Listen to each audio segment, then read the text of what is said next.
अब इसको एक बार और देख लेते हैं, ट्रांसलेशन की प्रक्रिया किस प्रकार से होती है। मतलब कि ट्रांसलेशन का मतलब आरएनए के द्वारा प्रोटीन संश्लेषण की प्रक्रिया किस प्रकार से होती है। तो इसको एक बार और देख लेते हैं।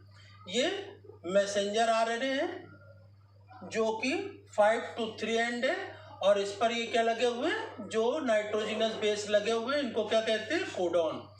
और ये स्ट्रक्चर क्या लगा हुआ है, राइबोसोम। राइबोसोम की एक बड़ी यूनिट होती है जिसे 50S सब यूनिट कहते हैं, और छोटी यूनिट को 30S सब यूनिट कहते हैं। और इसमें ये दो साइट है। जो पहले वाली साइट इसको कहते हैं, ये क्या है, पूरा राइबोसोम, ये क्या है, ए साइट, और ये क्या है, पी साइट। ये बाइंडिंग साइट है। इन पे आकर के यहाँ पर ट्रांसफर आरएनए के एंटी कोडॉन आकर के जुड़ेंगे। ये इंटीरियर कोडॉन है, और फिर ये सेकंड होगा, फिर ये थर्ड होगा, फिर ये फोर्थ होगा।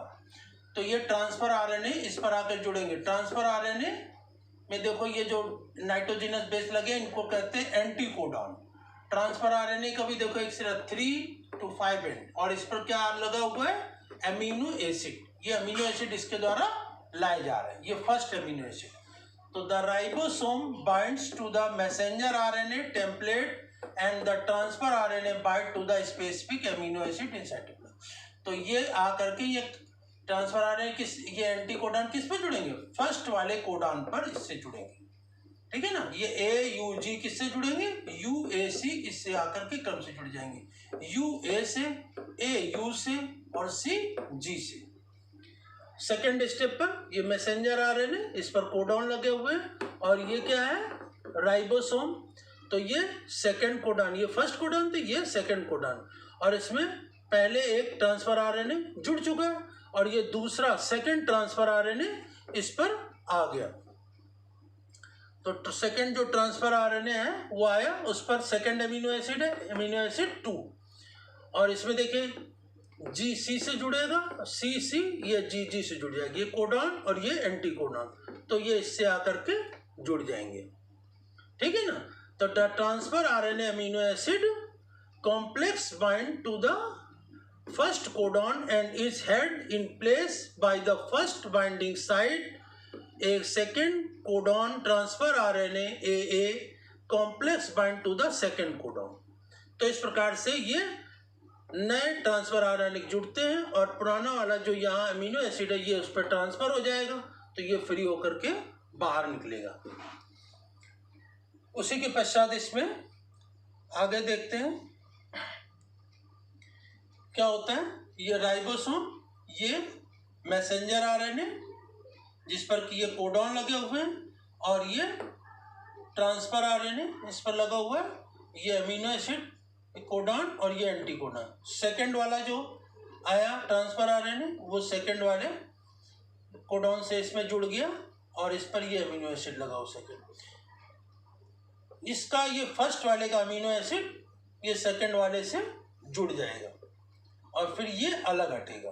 तो the ribosome contains an enzyme that catalyse the formation of A peptide bond between the two amino acid. The dipeptide is then attached to the second transfer RNA. This frees up the first transfer RNA which vacant the first binding site. तो ये इसका amino acid इस पर जुड़ गया, तो जब जुड़ गया तो इस सेकेंड वाले पे दो अमीनो एसिड आ गए, और ये फर्स्ट वाला जो ट्रांसफर आरएनए था ये क्या हो जाएगा, ट्रांसफर आरएनए रिलीज, ये अलग हट जाएगा। ठीक है ना। और सेकेंड वाले पर ये दो अमीनो एसिड आकर के जुड़ जाएंगे, और इसके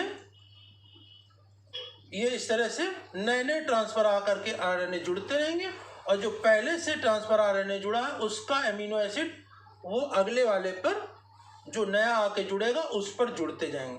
तो ये पॉलीपेप्टाइड, ये पेप्टाइड की जो चेन है वो लंबी होती चली जाएगी, बहुत से पेप्टाइड इसमें जुड़ते चले जाएंगे। तो ये किससे जुड़ेंगे, पेप्टाइड बॉन्ड के द्वारा ये अमीनो एसिड आपस में जुड़ते चले जाएंगे। जब पेप्टाइड्स की ये लंबी चेन हो जाएगी तो इसे क्या बोलेंगे हम, पॉलीपेप्टाइड। तो पॉलीपेप्टाइड की चेन बन जाएगी, और इसमें ये राइबोसोम जो होगा इसी मैसेंजर आरएनए पर इधर आगे की तरफ खिसकता जाएगा। ये एरो बना, एरो में आगे की तरफ खिसके, ribosome moves along the messenger RNA, इस डायरेक्शन में ये आगे की तरफ बढ़ता जाएगा। इसी के आगे जो 4 स्टेप हो चुके हैं, उसी के आगे 5वां स्टेप देखते हैं कि ये मैसेंजर आरएनए है 5 to 3 और इस पर क्या लगे, ये कोडॉन। तो राइबोसोम इसी मैसेंजर आरएनए पर धीरे से आगे खिसकता है। तो ये राइबोसोम की पहले वाली पोजीशन है और ये सेकंड। तो ये राइबोसोम इसी पे आगे खिसकता है, और जो पहले से ये ट्रांसफर आरएनए है, ये कोडॉन, ये एंटी कोडॉन। तो इससे आकर के ये ट्रांसफर आरएनए जुड़ा, इस पर ये 2 एमिनो एसिड लगे हुए हैं और ये पेप्टाइड बॉन्ड के द्वारा आपस में जुड़े हुए हैं। और ये थर्ड ट्रांसफर आरएनए इससे आकर के जुड़ेगा, टी ए से, ए यू से, जी सी से, इसी से आकर के जुड़ जाएगा। और इसमें ये थर्ड एमिनो एसिड लगा हुआ है, ये इससे आकर के जुड़ेगा। तो the ribosome slide down the messenger RNA transferring the transfer RNA dipeptide to the first binding site and opening up the second binding site to the third amino acid. तो ये आके इसमें जुड़ेगा और इस पर थर्ड अमीनो एसिड लगा हुआ है।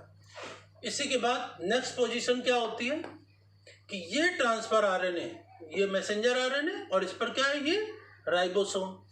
तो इस पर जो ये पहले से लगा हुआ है ट्रांसफर आरएनए, जिस पर 2 अमीनो एसिड है, ये दोनों अमीनो एसिड इस पर जुड़ जाएंगे, सेकेंड वाले पर ट्रांसफर आरएनए पर इस पर जुड़ जाएंगे, और ये ट्रांसफर आरएनए क्या हो जाएगा, बाहर निकल जाएगा। तो इस पर ये 3 अमीनो एसिड पेप्टाइड बॉन्ड के द्वारा जुड़ेंगे। तो इस प्रकार लगातार ट्रांसफर आरएनए अमीनो एसिड लाते रहेंगे और इसी पर जुड़ते रहेंगे, राइबोसोम आगे खिसकता रहेगा और ट्रांसफर आरएनए पर जो नए ट्रांसफर आरएनए आएगा अपने साथ अमीनो एसिड लाएगा।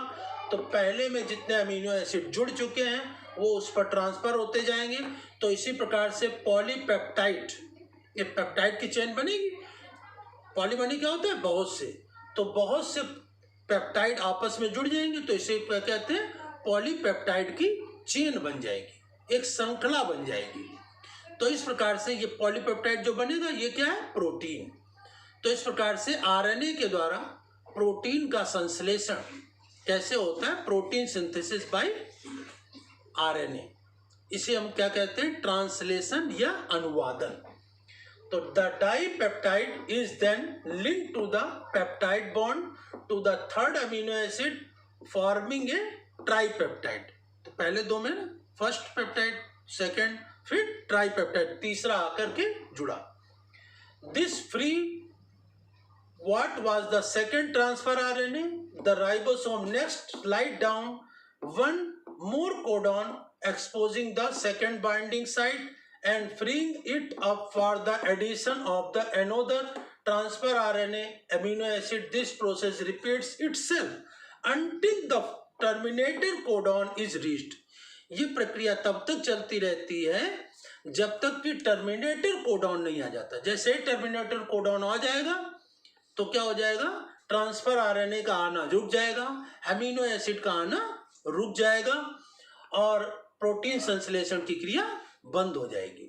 और जब तक टर्मिनेटर नहीं आएगा तब तक ये राइबोसोम धीरे धीरे आगे खिसकता जाएगा और इस पर नए नए मैसेंजर आरएनए के नए नए कोडॉन आते रहेंगे और ट्रांसफर आरएनए के द्वारा नए नए एंटी कोडॉन आते रहेंगे, अमीनो एसिड आता रहेगा और पहले से जो ट्रांसफर आरएनए वो अलग हटता रहेगा और उस पर जो अमीनो एसिड की श्रृंखला लगी होगी, चेन लगी होगी, वो नए आए ट्रांसफर आरएनए से जुड़ते चले जाएंगे। तो ये अमीनो एसिड की श्रृंखला चेन लंबी होती चली जाएगी, तब ये क्या लाएगी, पॉलीपेप्टाइड। तो इस प्रकार से पॉलीपेप्टाइड की चेन बन जाएगी और इसी अमीनो एसिड को हम क्या कहते हैं, चेन को पॉलीपेप्टाइड चेन कहते हैं। और ये क्या है, प्रोटीन का संश्लेषण या प्रोटीन का निर्माण। तो ये प्रोटीन के निर्माण की जो प्रक्रिया है, प्रोटीन संश्लेषण की प्रक्रिया है, वो किसके द्वारा होती है, आरएनए के द्वारा होती है।